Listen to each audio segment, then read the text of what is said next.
art is much more about contemplation than it is communication, in the sense that it's about asking questions that get us to think than it is about giving answers or information. And I think it's the same with film photography. Like, it's just a different way of thinking about taking pictures. Beautiful things are never perfect. Right now, we're living in this AI revolution. There's a lot of times when it feels devoid of the human hand, devoid of those imperfections, devoid of that touch. I think it's also important for your kids to see you be passionate about something, and for your kids to see you developing yourself and your voice and your talents. And then you turn the camera on yourself. Is that in a way to try to understand who you were? Yes, I think so. And also it was a way to, I think, feel seen, to kind of be like, I'm here and this is what I'm experiencing. Like, when I was going through something hard, I knew that I could pick up my camera and use that as a way of processing that experience. Parenting is probably the most handmade art that there is. Like, the art of nurturing, the art of parenting is such a beautiful thing and such a skill. And as an artist, thinking about my artwork, my images, my photos, and then thinking about my children, what am I doing to craft them and to help them grow in this world? I think I've found the most inspiration creatively in my motherhood.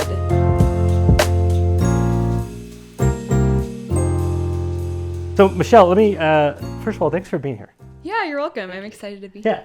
Yeah. I really wanted just to introduce you. So, we've only known each other for, just a little over a year. In fact, I moved into this neighborhood. We were neighbors. We lived down the street from each other. And in fact, not only are we neighbors, but we also go to the same church together. And that's kind of how we met, right? And we both, had dinner at each other's houses. And not only did we connect because we're both photographers, but we're also, you have 3 little kids, I have 3 little kids, right? And so there's that connection as well. And so it's been fun to kind of get to know you over the past year or so. But I wanted to hear from you, maybe if you could share a little bit of your story growing up, how you got into image making, just tell a little bit of your background. Yeah, I'd love to. I have always been a creative person, and I've always been drawn to the arts. When I was in high school, I took a lot of different art classes and took photography classes, and I started to self-teach a lot of things when it came to photography. I didn't have a ton of experience, but I started offering to do pictures of my friends for their senior photos, and as they started to go out on missions and like church missions and things like that, I offered to do photos for them. So I was kind of just really interested in taking pictures and finding opportunities to do that and to kind of build a portfolio. Then I got to college and I studied at Brigham Young University, and I was doing my undergrad and deciding what I wanted to major in. And I was looking at the arts and deciding between graphic design and photography. And both of the programs are really good and competitive. And I ended up applying to both and surprisingly was accepted into both. And so then I had a hard decision to make. And I ended up going with graphic design because I felt like it was more practical. And I loved learning about design. I think it gave me a really great foundation for all of the creative projects that I do now. Now, let me interject. You said graphic design felt more practical to you. Elaborate on that. Like, because photography can be very practical too in some ways. So what was your thinking there?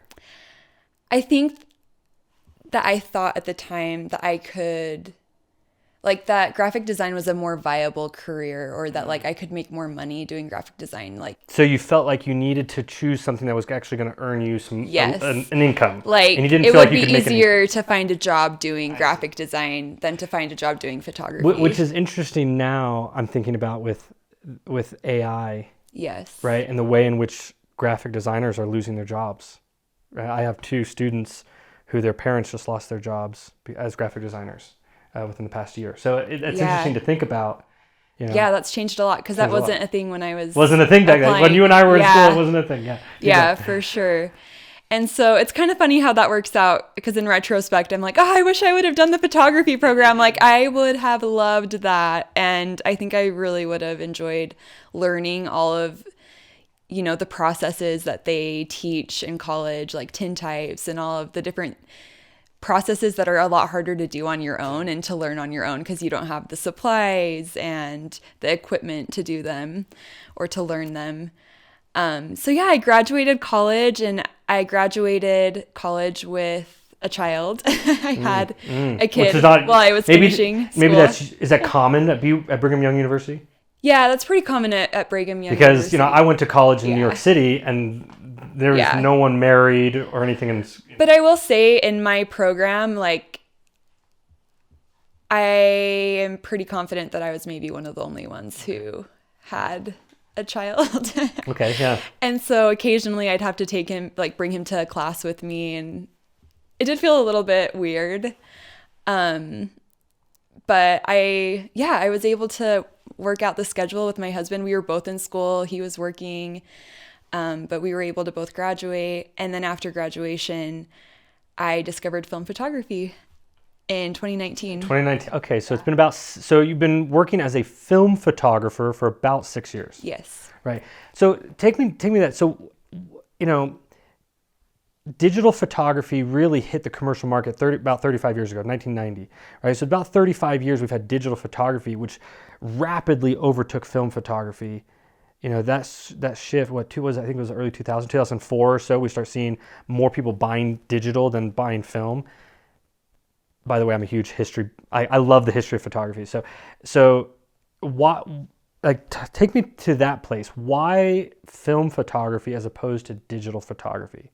Whereas digital photography is so convenient in a lot of ways. So what drew you to film? Yeah, I feel like I kind of happened upon it by chance a little bit. I was visiting with my in-laws, and my father-in-law had studied a little bit of photography in college. He loved landscape photography, kind of like an Ansel Adams sort of vibe. And we were at their house, and my husband found one of his old film cameras and brought it out, and he was like, hey, check this out. And I started looking at it and I was like, oh, this is really cool. Like, I'm really interested in learning more about this. And it was just really compelling to me. And so I just pulled open Google and was like, where do I buy film? Like, are there, where do I take it to get it developed? And this is all still in Utah. Figure out, this is in Utah. So trying to figure out okay, how do I use this thing? Right. So I bought some film somewhere. It was probably like an Allen's camera or something. I just went and bought a roll of film and discovered that we do have a film lab here in Utah, really close by. And at the time I was living in Provo, this film lab was in Orem. So took my film there to have it developed, and just kind of instantly fell in love with the process of making images that way. I think in the past I had felt frustrated with digital photography at times. Because I wasn't able to achieve the results that I wanted. And I also suffer from perfectionism. And so I think that also played a huge part in some of my frustration around digital photography. Because it's if the image, you get the feedback instantly. And if it's not the way you want it, there's frustration there and there's tension. Okay, So I don't know, I just was enjoying the process of making images more without having that instant feedback. Is there something about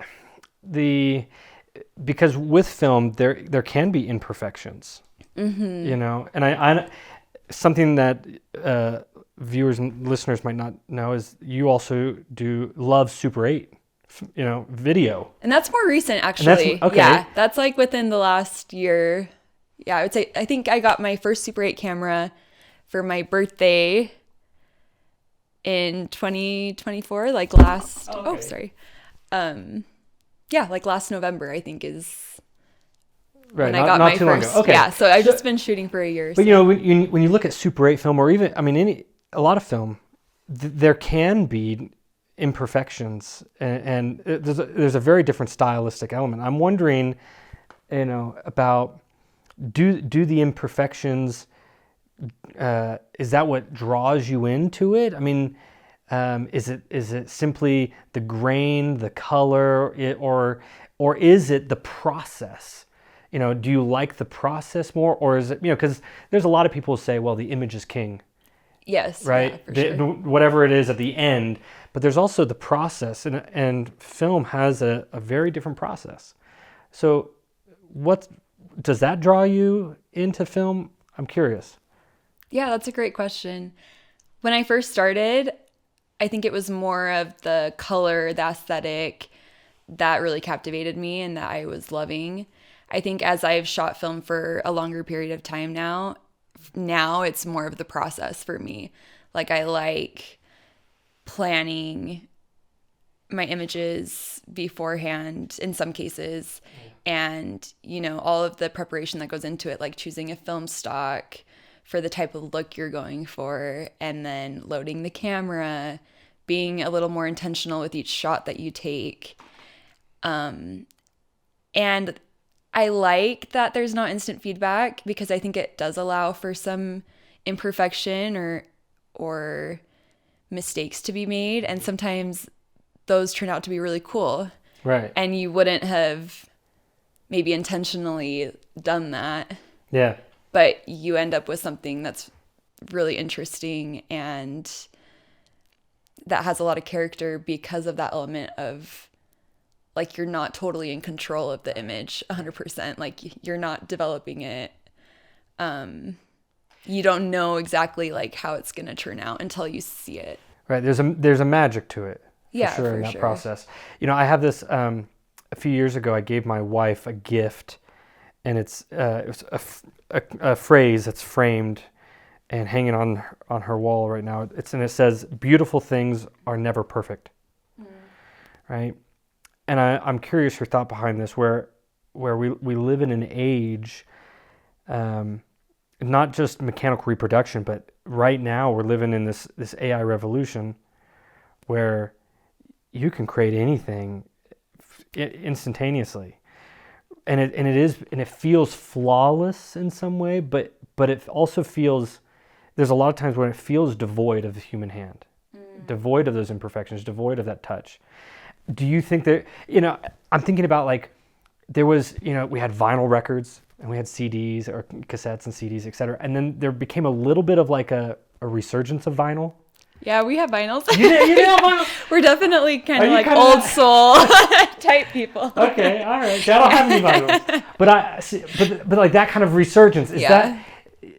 It feels like you definitely want to harken back to these things of the past and resurrect them in some ways, or don't let go of them. And I know there are a lot of film photographers. You're not the only one, right? There's a lot of film photographers. There's a community. Do you think that it will be, with the advent of AI, with the rapid increase of AI? I'm just curious your thoughts. Like, do you think that film photography will grow? Do you think that the use of film in photography will be more valuable? How do we see the human element in photography in a world, like, because I'm thinking, I've got friends who, if you're a commercial photographer doing products or food, you're losing your job to AI, right? So I'm thinking, well, okay, so what's the value of the human hand in photography now in this particular climate? Does that make sense? What are your thoughts on that? Yeah. I mean, I think that a lot of people are looking to slow down, to use their hands. Like, I think in this age, everything's so instant, everything's so fast-paced, that going back to some of those things, like vinyl records or film photography, it feels good to do something that's more analog, where you have to use your hands, where there's a tactile, like, feeling to it, like you're putting the vinyl on the record player and putting the needle on it, and it makes a scratchy, kind of more what am I trying to say? Like a specific Yeah, sound yeah, that's yeah, not yeah. something you would just hear with like a Bluetooth speaker. Yeah. And I think it's the same with film photography. Like it's just a different way of thinking about taking pictures. Right.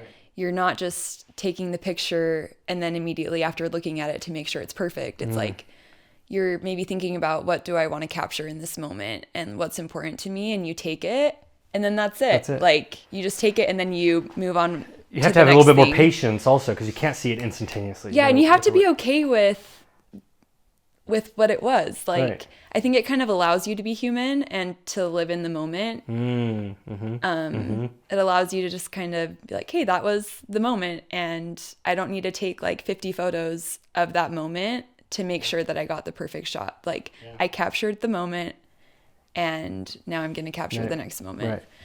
Right. And so I think we've really enjoyed that in our family. And I know sometimes in the past, before I got into film photography, my husband would get really frustrated with me at times.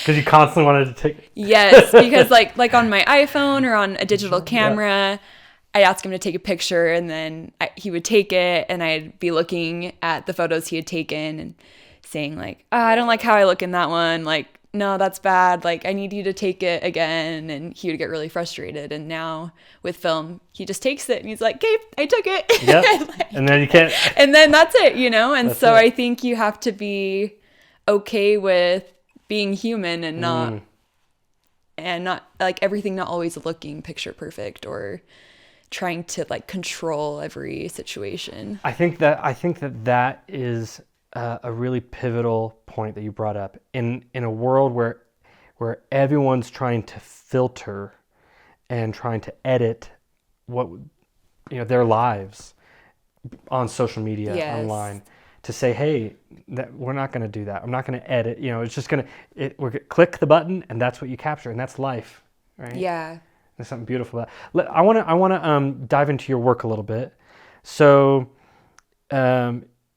you recently this year had some work in an exhibition, right? And Yes. you're and I want to hear more about the work you're doing. So I'm curious about your process. You as a mother, incorporating your family in your work. Can you share with us a little bit about the work that you're doing and even the piece that you had in a recent exhibition, where that was? Yeah, I would love to.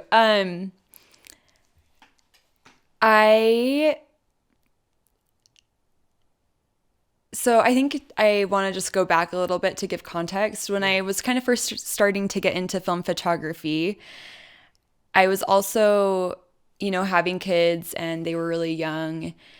And about a year or two after I had gotten into film photography, I had my second son.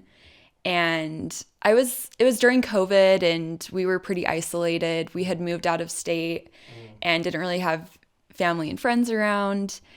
And I was struggling with, signs of postpartum depression and just feeling pretty like isolated and lonely. I was also experiencing really significant postpartum hair loss and trying to deal with that and manage it. And yeah, there were just a lot of emotions that I was feeling, and I don't think I had the words for it at the time, but I needed a way to like process what I was going through. And so I started picking up my cameras and just taking self-portraits of myself during that time. Was that therapeutic for you? Which is really funny to me because I really hated getting in front of the camera. I don't know, I've struggled with, like body image and just like being seen in that way. And so it's funny to me that I even like allowed myself to do that. But it felt very vulnerable for you? Yes. Yeah. But it was very therapeutic. I feel like it really helped me to process the experiences I was experiencing. And it kind of became the springboard for future projects around motherhood and kind of a go-to for me. Like when I was going through something hard, I knew that I could pick up my camera and use that as a way of processing that experience and like moving through it. And that became really powerful for me. And so fast forward, I continued to make self-portraits at different times as I was going through different things. That led to a small series that I did of invisible motherhood, where I played around with the concept of like covering my face.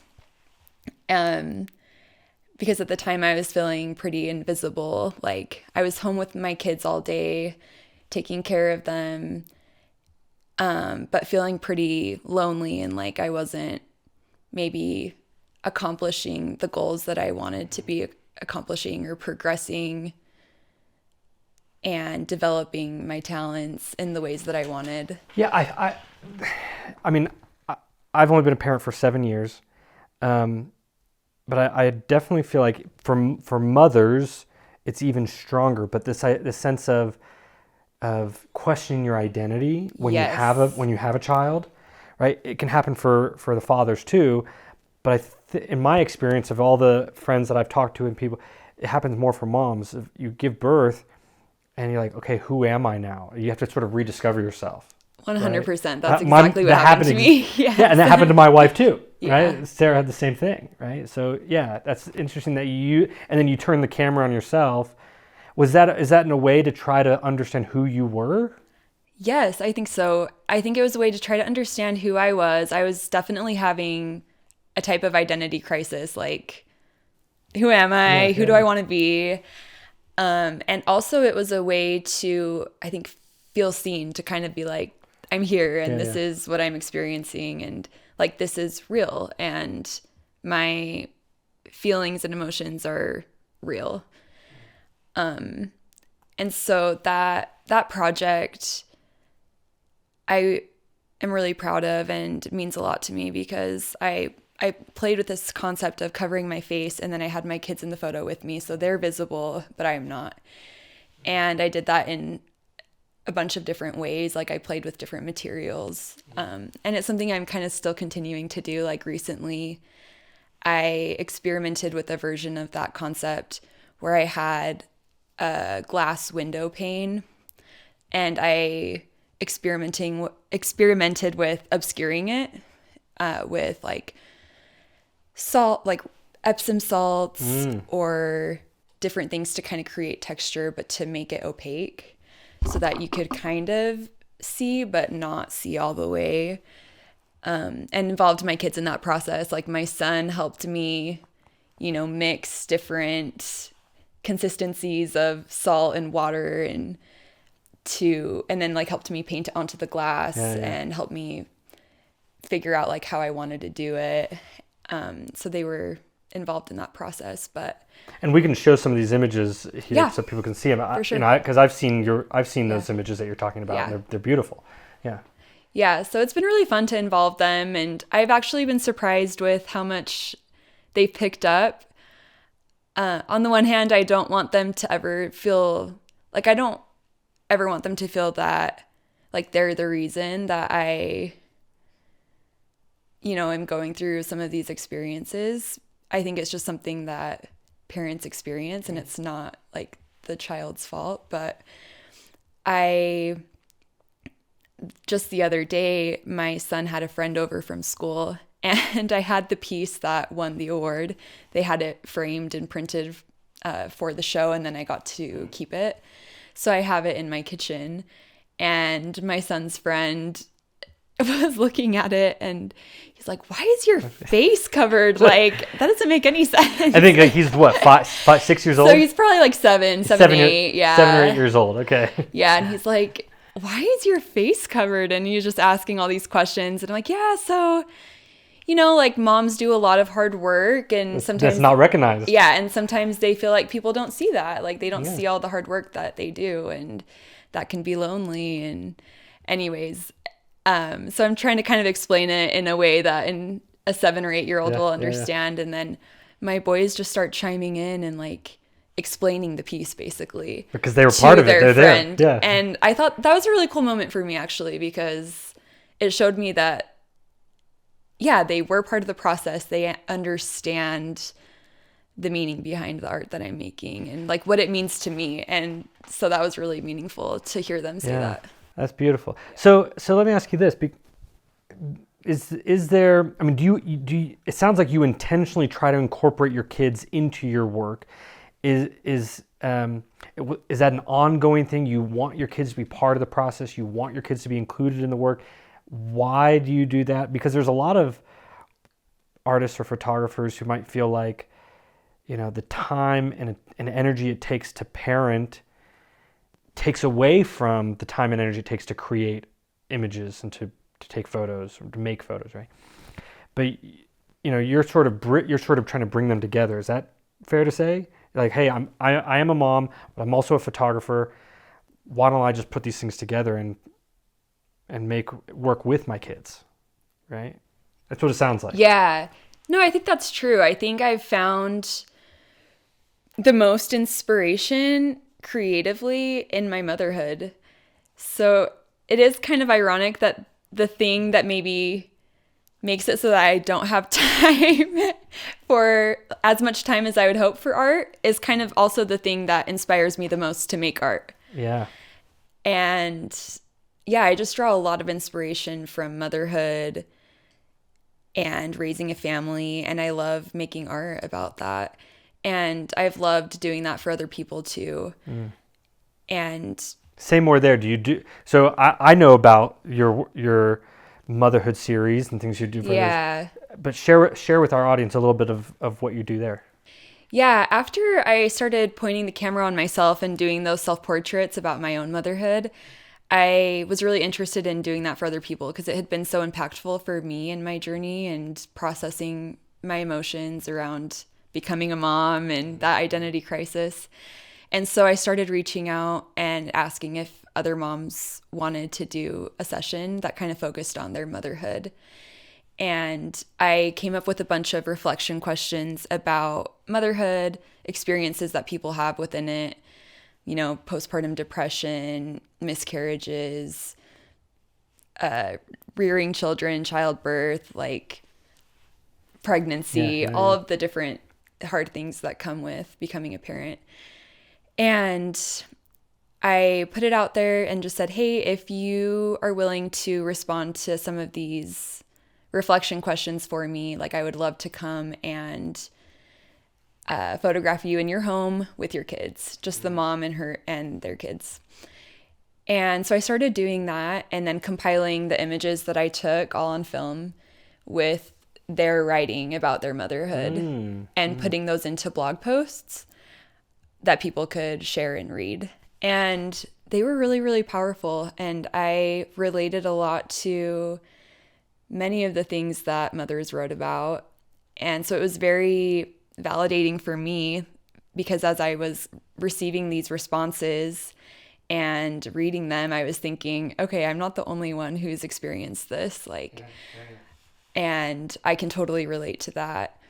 And then I just loved joining the images with their writing. I think that was so powerful and almost a way for them to, I think it is a way for them to feel seen in their experience. It's like they can share that with their world and feel seen in their motherhood and feel like they have a voice and they're sharing what that experience has been like for them. Yeah.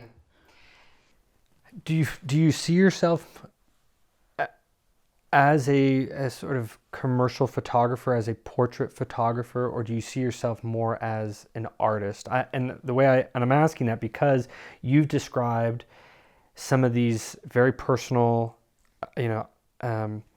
identity struggles that you had as a new mom, and turning the camera on yourself, and sort of these conceptual images, which feels more artistic, but yet you're doing these photo sessions for other people as well. And I'm thinking of, I recently participated in Annie Leibovitz's masterclass online. Yeah. And in one of her lessons, she's asked if she is a photographer or an artist. Interesting. And she says, I used to think of myself as a photographer, but no, I'm not. I'm an artist. And now she says, I'm at the point in my career where I totally see myself as an artist. I think of like Sally Mann, who I don't think of her so much as a photographer as I do an artist. And I'm curious, you're how to parse that out for you,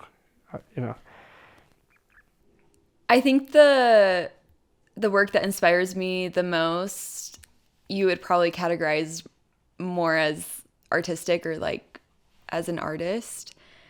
I think, yeah, I think I would consider myself more of an artist. That's what inspires me and just really gets me excited.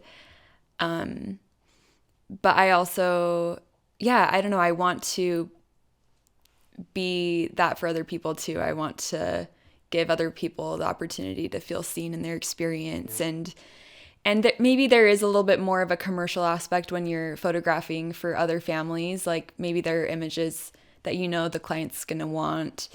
But I do also hope to bring, my artistic voice and personality into the shoot and capture some of those more like intimate and candid moments as well. Do you see a parallel between nurturing children and motherhood and maybe the patience it takes there and the work you do as maybe even a film photographer particularly? Is there a parallel? I would say so. How, yeah. Yeah. How so? Film photography requires patience. Like it is a slow process. I mean, you take the photos and it takes at least a few days to a week to get them back, and sometimes they don't turn out, and then you have to be patient and learn from that and keep growing and mastering your craft. I think there's a lot of technicality that comes with film photography and the process of mastering your craft that requires patience. And I think with your kids too, like raising kids requires a lot of patience, and it really tests your limits and what you have to give. But it's a process, and I don't know, you have to think about it more in like a long-term perspective and not so much like the short term. Yeah. Yeah, I think you and I resonate a lot the same way, because I think early on my oldest is 7 years old. Early on, I felt like parenting was very much, not a distraction from, but was like would get in the way of me wanting to create my work, do my work. And it was like, no, I can't spend time with you. I've got to work on this thing, right? And it caused a lot of issues, a lot of problems for me. And so little by little, I realized, wait a minute, I need to incorporate my fatherhood, my parenting into my work, right? I think similarly, you're using your kids in your work, right? And I'm creating work about being a father and about being in those struggles, because being a parent and being a photographer or an artist is not always easy. What would you say? Like, would you have any advice as far as how do you balance, like, just sheer time? Being a mom is a full-time job. That's hard. Yes. So where do you find the time to?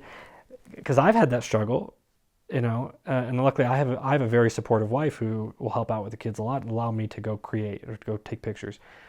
Where do you find the time to create, or where's your space, and what time of the day do you create? I'm thinking for other parents who are listening, how do you do that? How do you manage the time and the energy?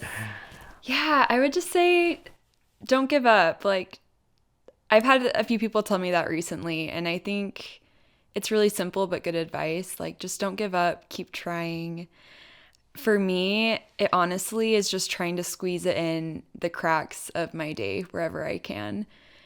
It's not very glamorous, or like I don't have big chunks of time that I can dedicate. I wish I did, but right now I don't really. Do you see that as a phase? So like, it's like, I think it is a little bit of a phase right now. I think once our kids are in school all day, like maybe I'll have a little bit more time to dedicate to my craft, which will be really exciting. But right now I value, being home with them while they're at home and trying to soak that in, because I know it's pretty short. It's just a couple of years, and then they're in school. And so I think at times I've struggled to say, should I get like a babysitter or a nanny so I can spend more time on my art?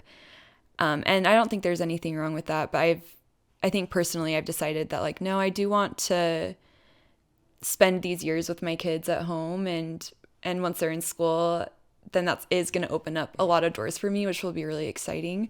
But in the meantime, it's like finding those cracks where I can just try to get stuff done. And sometimes it looks like me taking my daughter down to the basement where we have our playroom and letting her play, and I'm like trying to make a reel about a photo project on my phone on the floor while she plays next to me. Or I put the kids down for a nap and I have like 20 to 30 minutes before I need to go pick up my son from school, and I sit down on my computer and edit a few images or try to export a gallery of photos. And or even like my husband is also very supportive of my work, and so sometimes after dinner, like he'll take care of bedtime so that I can go and work for, an hour or two, and that helps a lot as well. But yeah, I don't know if there is a balance. Yeah. It's just like, I think you have to have the passion to make it work. I think you have to have the passion to just find moments of time and to just not give up, and to just keep going, even if you feel like you're not making as much progress as you'd hope to. So you don't feel like there's torn between two worlds per se? I would say I do. I do experience that, yeah, for sure. And what do you tell yourself in that moment, like when you do feel really torn, or you do get frustrated, like, I'm trying to get this thing done, and my kids are, getting up, You know what I'm saying? Yes. Because I have felt that, where I've got a 7-year-old, a 3-year-old, and he'll be 1 year old in 3 weeks. Yeah. And having 3 little kids, and who constantly want to wrestle with me, want to play with me, whatever the demands are as a parent. And I feel sometimes like, I'm torn between these two things, because for so many artists, image making almost is like your child, right? Like you make these images and you feel like, I created this thing. Yeah. Right? This came from me, right? This is like my child in some way. But it's very different from the human child that you have, right? But so I'm just curious, and I think that dilemma is like the very premise of a lot of my work. Yeah.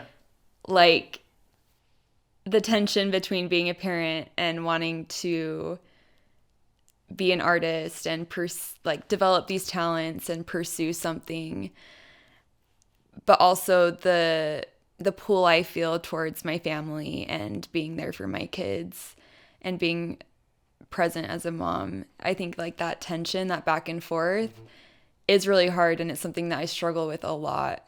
And that's kind of what's sparked a lot of my projects, because I think, I don't know if I have an answer, or like, I think it's just kind of an ongoing back and forth for me. And that's why I really like to create images about it, because it is very present and something that I deal with, and I don't have the answer to. Like, I don't know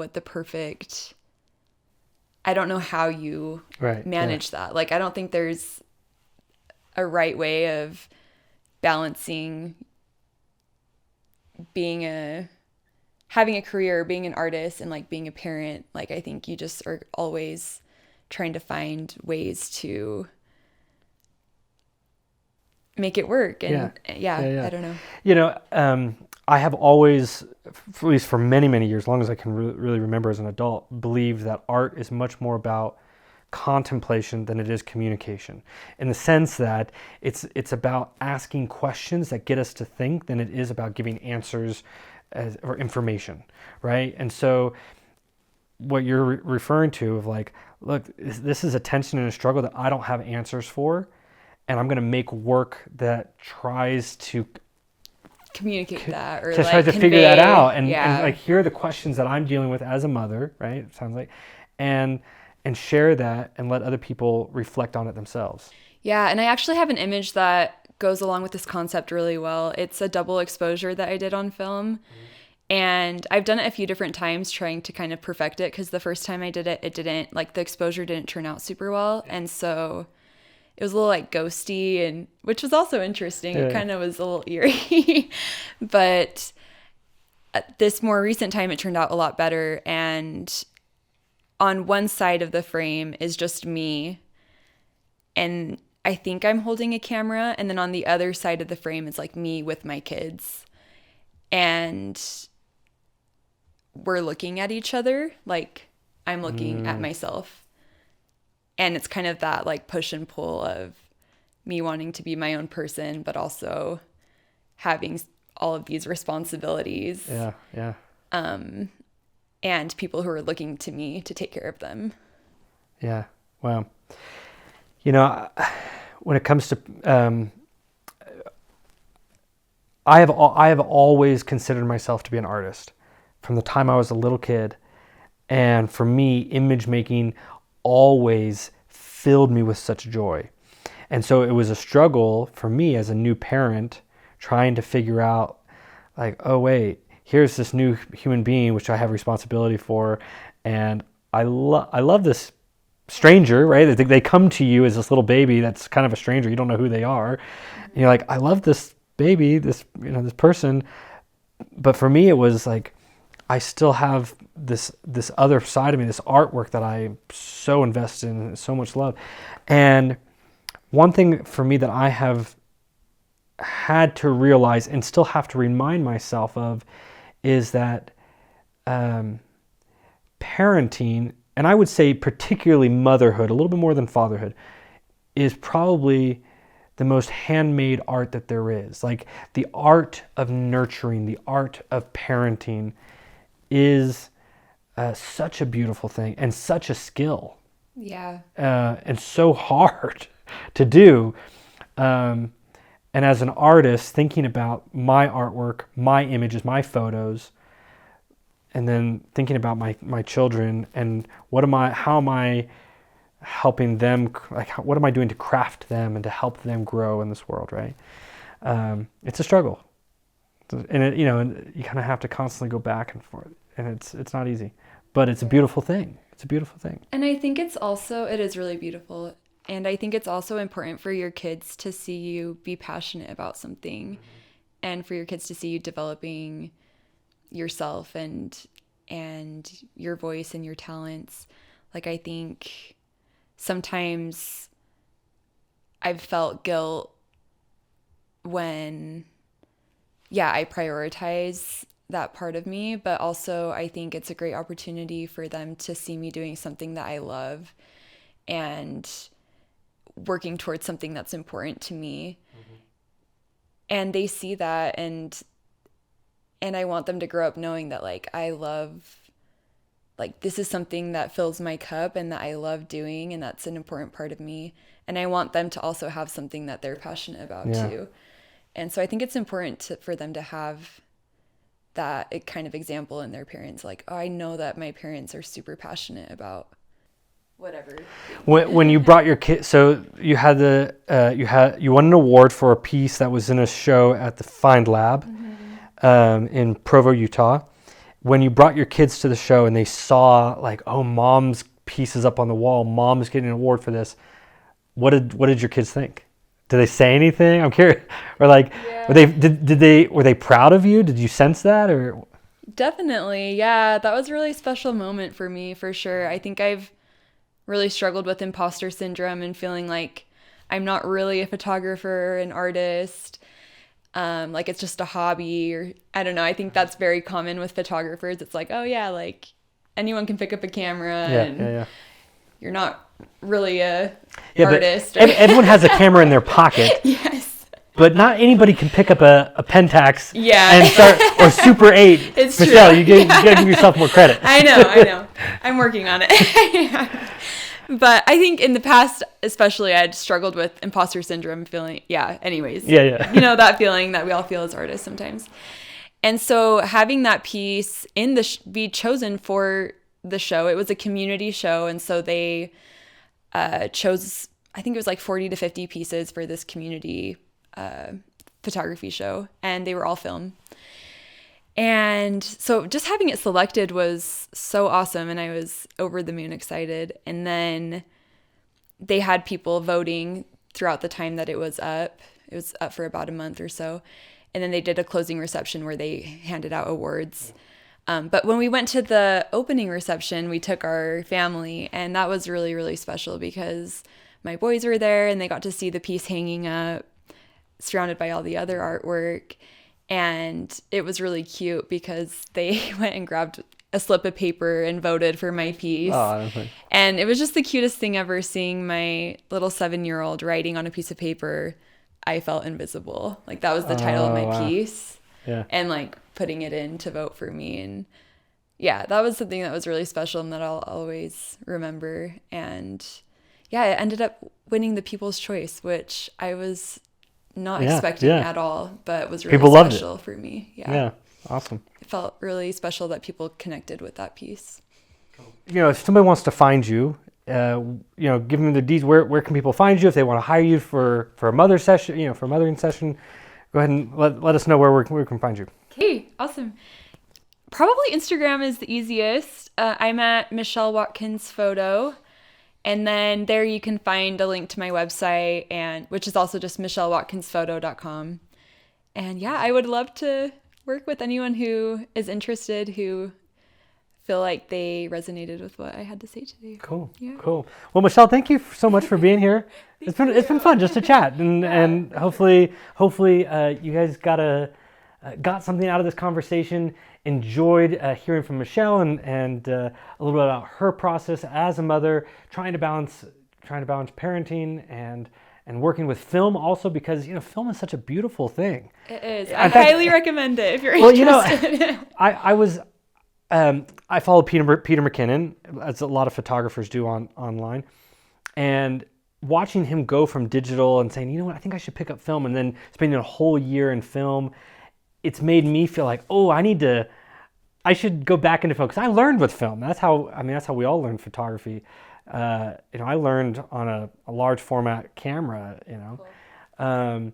And so going back to film, I shoot all digital, but I've been wanting to kind of get back into film. I know you invited me to that workshop. I thought, that would sound so fun. I couldn't that weekend. Yeah. But I think it would be fun to do that. You should. I should. You should. You need It's been so long since I shot film, and I need to get back into film. Just because it's such a beautiful craft and beautiful art, and particularly in today's day and age with AI, I feel like there's so much value to the handmade images and to that art of film photography, which is such a beautiful thing, and we need more of. And I'm curious to see how film is going to change or not, the culture around film photography, or if it's going to be more valuable. Yeah, and it's not going away. Kodak. It's not going away. Kodak is making more film stocks. So yeah, I think it's going to be around for a long time. Yeah, it's interesting. I was in. I know we were kind of wrapping up, but I gotta say, I was in college in. This was 2012. I was a senior in college in 2012. And when Kodak announced that they were going bankrupt, right? And I remember being in my photography class and sitting around the table. There was like 12 of us around the table. We came in and we're all just stunned, having that experience of like, wait a minute, Kodak. I mean, it's like, imagine if Google or Amazon went bankrupt, or Apple went bankrupt. It's like we couldn't even fathom, and Kodak went bankrupt. And that's such a crazy thing. And again, like I love the history of photography and thinking, and all that George Eastman did, and how he and Thomas Edison worked together to develop film. And it's like such a beautiful thing, and it's over a century of the craft. And I remember that day when it was like, whoa, Kodak going bankrupt. That was crazy. Yeah. But as you said, like, they filed bankruptcy, but we're seeing a bit of a resurgence. And so they're making more film stock, and that's such an awesome thing. Yeah, and I'm hoping to, in the near future, start sharing ways that people can get into film, like if they're wanting to try it out or are a beginner. Like, easy point and shoot film cameras that they can buy, and, you know, film stocks that I'd recommend starting out with. So yeah, give me a follow, and then hopefully you'll start to see some content that can help you out if you're looking to get into film. So. Well, maybe I'll have to hit you up too when I need to get back into film. Anyway,